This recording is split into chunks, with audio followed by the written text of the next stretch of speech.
The air crackled with energy as the metal concert began. My buddy Jake and I stood in awe, surrounded by a sea of headbangers ready to be unleashed. The band was blasting it out on stage, destroying riffs like no other.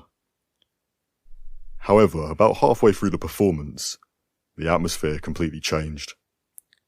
A drunk man in front started yelling at one of the band members, demanding that a certain song be played. His voice was hoarse, and his eyes were wild as if possessed. We all exchanged worried looks, wondering what this guy was doing. The band tried to ignore him and continue playing, but the drunk man refused to give up. He became louder and more aggressive. He started threatening that he would hurt someone if he didn't play his damn song. That's when the situation went from noisy to downright scary. Suddenly the music stopped when the group realized it was not a harmless thug. This guy was serious. Panic gripped the crowd as people realized what was happening. As I watched the scene unfold before my eyes, I felt a knot form in my stomach. Before anyone could react, the drunk man pulled a knife out of nowhere. The flash of the blade sent shivers down my spine. Chaos erupted around us, and we could hear screams echoing off the walls. It was like a nightmare. Without thinking, I grabbed Jake's hand and dragged him to the nearest exit.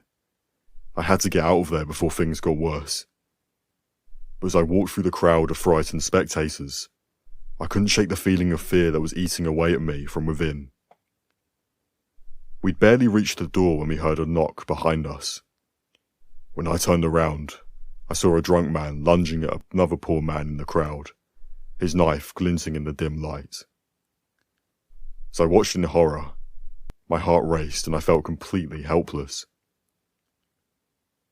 But then, out of nowhere, a group of daredevils burst in and knocked the drunk man to the ground. They took the knife from his hands and restrained him until security intervened. It was like a movie. Strangers band together to protect each other in the face of danger. As the chaos subsided and the adrenaline began to wear off, I felt a wave of relief wash over me.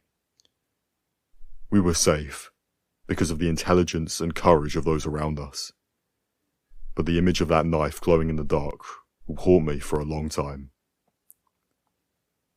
We left the concert hall in shock, but alive. What was supposed to be a night of music and chaos turned into something much more sinister. And as I drove home in the stillness of the night, I couldn't help but wonder what other horrors were lurking in the shadows, waiting to strike when I least expected it.